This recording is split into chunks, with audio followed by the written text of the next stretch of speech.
Donald Trump. ఈయన పేరు చెబితేనే ప్రపంచంలో దడదడ అనమాట. ఏ టైంకి ఏం డిసిషన్ తీసుకుంటాడో. ఫ్రెండ్స్ లేదు, ఫోర్సు లేదు అనమాట, శత్రువు లేదు, మిత్రువు లేదు. దారుణం.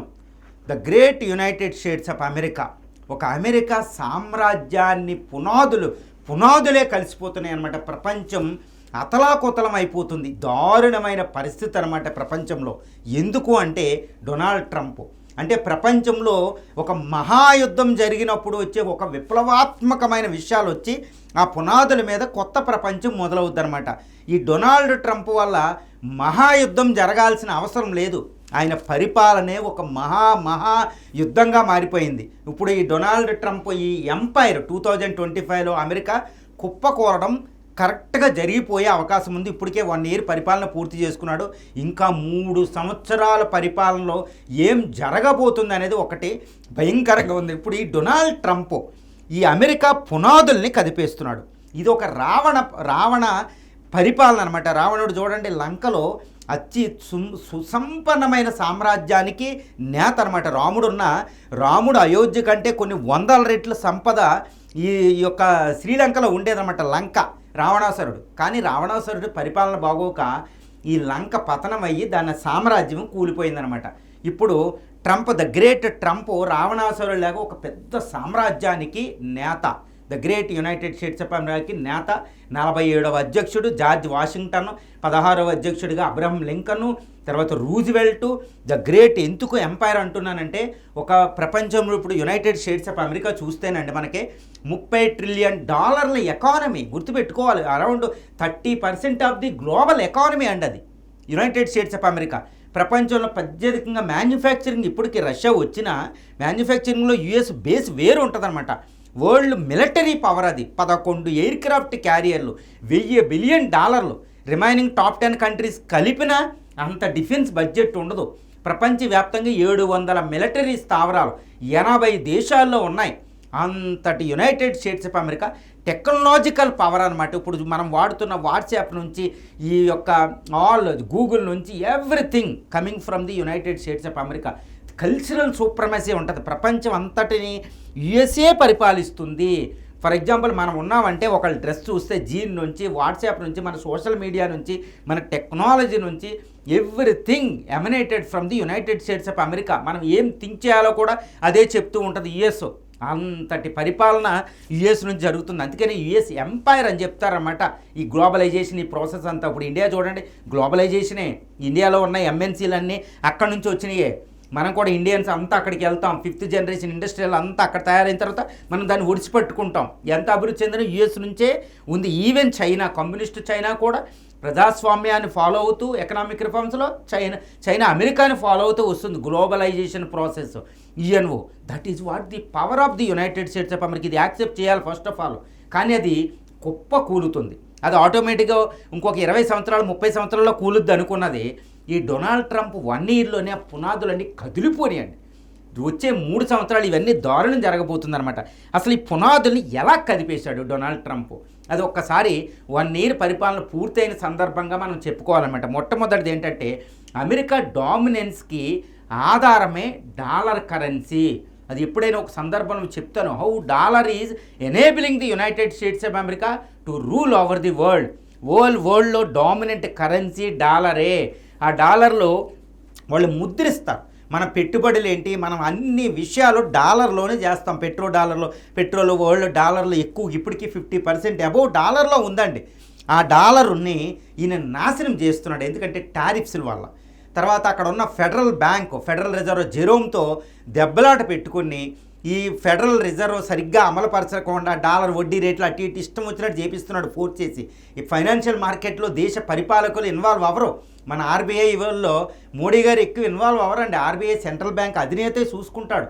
అక్కడ ద్రవ్య విధానం, మానిటరీ పాలసీకి, కోసి విధానం ఫైనాన్స్ మినిస్టర్ చూసుకుంటారు. కానీ ఈయన అన్నింటిలో చెయ్యట్టి డాలర్లను నాశనం చేసి పడేస్తున్నాడు.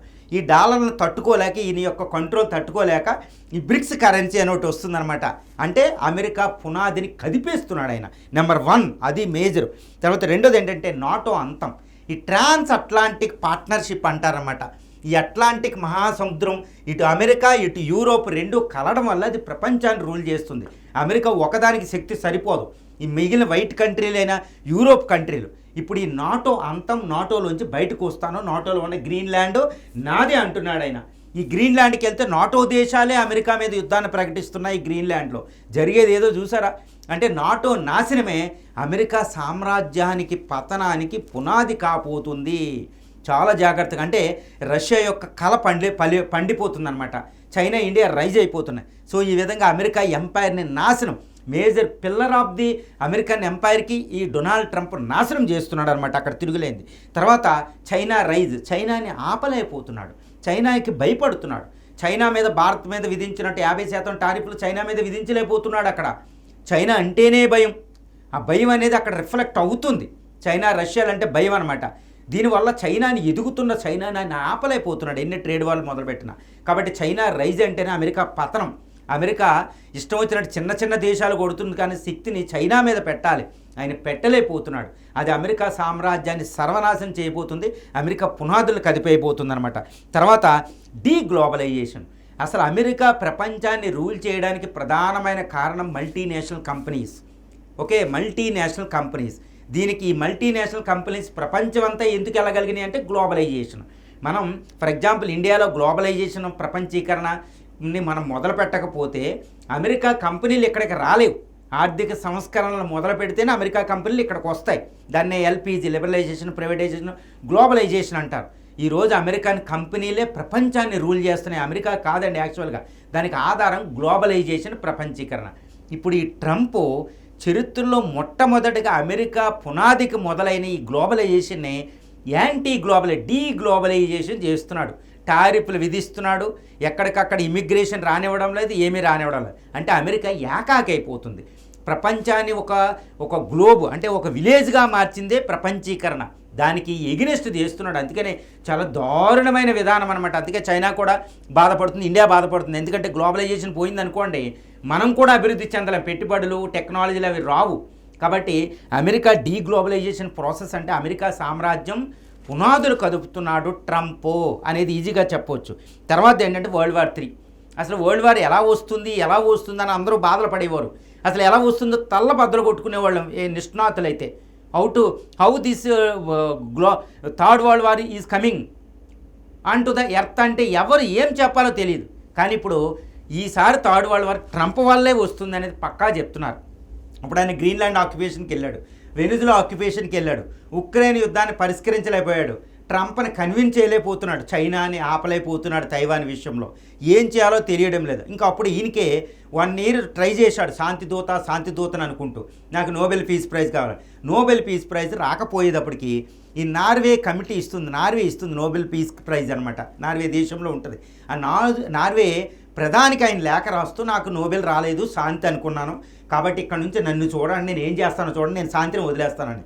ఆయన నిజంగా అలాగే చేస్తున్నాడు. వెంటనే వెనిజులా అధ్యక్షుని అరెస్ట్ చేసి క్యూబాతో మాట్లాడడం, క్యూబానా అటాక్ అంటాం, Colombia attack, Mexico attack, Canada అంతా కలిపేసుకుని నాకు 51వ రాష్ట్రం అనడం, ఇండియాతో గొడవలు పెట్టుకోవడం, అసిమ్ మున్నీర్లు తీసుకెళ్ళి ఏదో దారుణంగా వైట్ హౌస్లో పెట్టుకోవడం, ఒక టెర్రరిస్ట్ నేషన్ తీసుకెళ్ళి దారుణాలన్నమాట.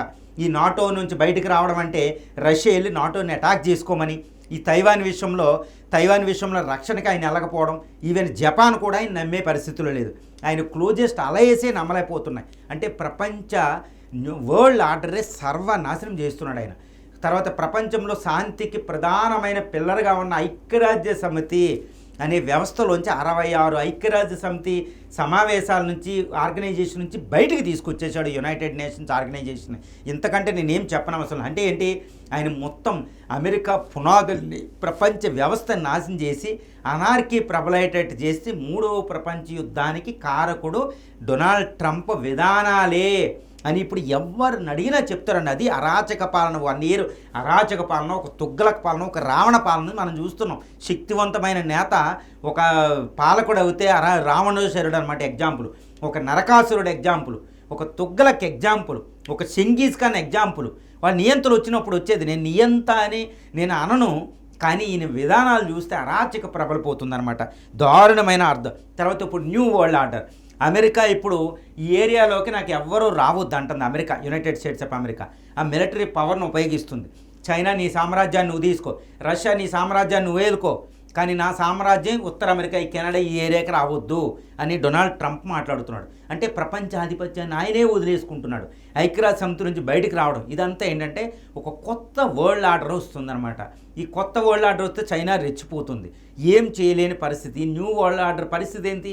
ఈ విధంగా యునైటెడ్ స్టేట్స్ ఆఫ్ అమెరికా అంటే అమెరికా యొక్క గొప్పతనాన్ని చూసుకోలేదండి. మనం ఒక్కటి ఒప్పుకోవాలి, రెండవ ప్రపంచ యుద్ధంలో హిట్లర్ ముస్సోల్ని ప్రపంచాన్ని అటాక్ చేసి అల్లకొల్లోలం చేస్తూ ఉంటే అప్పుడు యుఎస్ ప్రెసిడెంట్ రూజ్వెల్ట్ బయటకు వచ్చి బ్రిటిష్ ప్రైమ్ మినిస్టర్ విన్స్టన్ చర్చిల్తో, అప్పుడు యుఎస్ఎస్ఆర్ రష్యా అధినేత స్టాలిన్, ఈ ముగ్గురు కూర్చుని హిట్లర్ని అరికట్టి యుద్ధంలో గెలిచి హిట్లర్ ముస్సోల్ని చంపేసి వాళ్ళు రెండవ ప్రపంచ యుద్ధం తర్వాత ఐక్యరాజ్య సమితిని నెలకొల్పారు. తర్వాత ఐఎంఎఫ్, ఐబిఆర్డీని నెలకొల్పారు. ప్రపంచ వ్యవస్థ, ఆర్థిక రాజకీయ వ్యవస్థని అద్భుతం చేసి ఈరోజు ప్రపంచంలో ఒక ఆర్డర్ వచ్చింది, గ్లోబలైజేషన్, ప్రపంచ శాంతి ఉంది. గత 1945 అక్టోబర్ 24 ఐక్యరాజ్య సమితి వచ్చినప్పటి నుంచి ఇంకొక యుద్ధం, ప్రపంచ యుద్ధం రాలేదు. ఇది వరల్డ్ ఆర్డర్ అనమాట. ఈ వరల్డ్ ఆర్డర్ని బేటాలు తీస్తున్నాడు. ఈ 1 ఇయర్లో ఈ బేటలో చక్కగా మనకు కనిపిస్తుంది. They are almost palpable, almost visible across the globe అనమాట. ఇప్పుడు ప్రపంచం ఎటుపోతుందో తెలియదు. ఇప్పుడు దాకా చైనా తప్పు అంటే చైనా కంటే దారుణంగా ఇన్ఫేమస్ అయిపోయాడు అనమాట, నోటోరియస్. ఈరోజు డొనాల్డ్ ట్రంప్ అయిపోయారు. జీ జిన్పింగే పతివ్రతుడిగా కనపడుతున్నాడు, మనకి గుర్తుపెట్టుకోవాలి.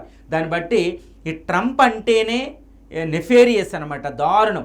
Even friendly country Japan Trump అని నమ్మలేదు. ద గ్రేట్ యూరోపియన్ కంట్రీలు అంటే యూరోప్ మదర్ అనమాట, ఒక రకంగా మదర్ కంట్రీస్, వైట్ రేస్ అక్కడ యుఎస్లో ఉండేది. ఆ వైట్ రేసే ఈరోజు ట్రంప్ అని నమ్మలేని పరిస్థితి.